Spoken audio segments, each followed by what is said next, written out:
그러니까 이런 것 같습니다. 김종욱 교수님. 지금 다음 거를 한번 볼까요? 이재명 대표가 이제 당장 내일부터 법정에 출석을 해야 됩니다. 공직선거법 위반 때문인데 왜 지난번에 김문기를 모른다고 한 것 플러스 백현동의 용도 변경은 국토교통부의 협박 때문이었다. 이게 허위사실 유포다. 뭐 이렇게 돼가지고 허위사실을 공표한 것이다. 그래서 이제 이게 재판에 넘겨졌는데 그 본재판이 내일부터 시작이 되는데 3월 달에 이재명 대표가 저렇게 3번 법정에 출석을 해야 됩니다. 내일이 금요일이죠. 격주 금요일마다 나갑니다. 그래서 이재명 대표가 매주 금요일 오전에 있는 최고위원회의도 주재하지 못하게 되는 것 아니냐. 뭐 이런 얘기가 나오는데 우리 김종욱께서 보시기에는 어떻습니까? 이재명 대표 일단 내일은 저 법정에는 의무적으로 출석을 해야 되는 것이죠? 네, 그렇죠. 재판에 나가야 되는 거죠.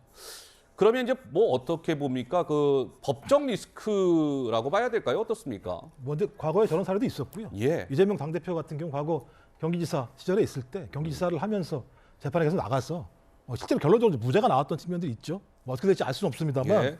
좀 기본적으로 우리나라 헌법에 의하면 무죄 추정의 원칙, 그것 때문에 아마 형사소송법의 불구속 원칙이 분명히 있는 거죠. 그리고 불구속 수사를 원칙으로 하되 그렇지 않고 신병을 확보하기 위해서 구속의 사유를 명시하고 있습니다. 이것과 관련된 많은 논란들이 있었고요. 말씀하신 것처럼 만약 이재명 당대표가 계속 법정에 나가서 재판을 계속 받는다면 도주의 우려가 거의 없는 거잖아요. 그렇다면 저는 검찰도 마찬가지입니다만 검찰 스스로 얘기한 게 뭐냐면 증거가 차고 넘친다는 거예요. 근데 검찰 얘기하는 게 내용이 검찰은 신병을 확보해서 구속시키려고 존재하는 게 아니고요. 그 범죄가 유죄인지를 확증하려고 하는 거예요. 전 그렇다면 빨리 기소하라는 거죠. 빨리 기소해서 네. 기소한 다음에 재판 받아서 유죄를 확정하게 되면 검찰이 얘기한 게 사실로 등장하는 거잖아요.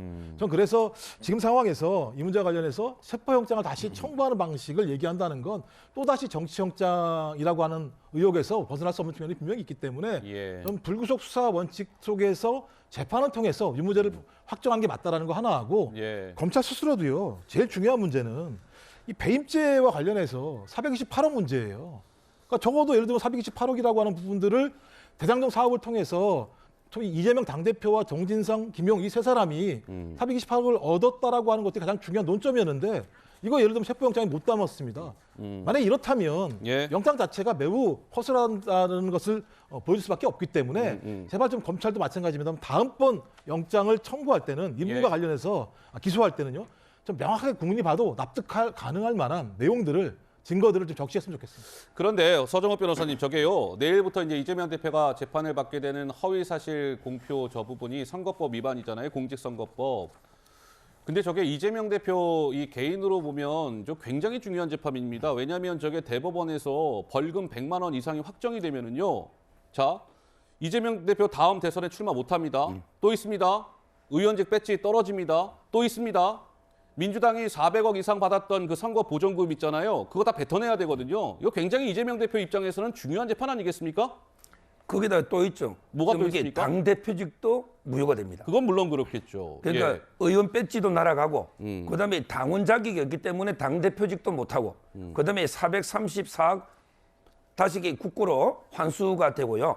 그다음에 5년간 출마를 못하는 엄청나게 4가지 효과가 있는 예. 아주 중요한 재판인데 근데 저거 최종심까지 나오려면 시간이 어느 정도 걸려요? 이제 내일 본재판 스타트인데. 지금 이제 법에는요. 네. 법에는 이제 1심 6개월, 2심, 3심은 3개월씩 1년 이내에 하라 이게 법인데 네. 물론 이게 훈시 규정이에요. 아. 이제까지는 거의 못 지켰죠. 예. 그런데 이번에 1심 재판부에서는 가능하면 법을 지키겠다.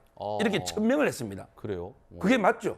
이제까지 이게 김명수 사법부 체계에서 윤미향 조국 재판이 2, 3년씩 끌은 거 이게 국민들의 분노가 높아요. 따라서 저는 이번에 이렇게 매주 하잖아요. 이런 게 다 집중 심리거든요. 통상적이보다 이게 자주 합니다. 예. 따라서 저는 가능하면 이게 6개월 내에는 1심이 나오지 않을까. 예. 이렇게 보이고 1심이 거의 아마 2심, 3심을 좌우하지 않을까. 이래 보입니다. 알겠습니다. 서정욱 변호사 말씀대로라면 이제 좀 더워지는 여름쯤에는 1심 선고가 결과가 나올 것 같다. 뭐 이런 건데 한번 지켜보도록 하고요. 자, 민주당에서 이런 얘기가 나왔습니다. 글쎄 이거 현실화될지는 모르겠습니다. 그러니까 무슨 얘기냐면 검찰 입장에서 민주당의 방탄 이미지를 씌우는데 충분히 역할을 했고 이번에 이 체포동의안 이걸로 그래서 이재명 체제로 선거 치르는 게 국민의힘에게 유리하다고 볼 테니 검찰이 오히려 추가 구속영장은 치지 않을 수 있다.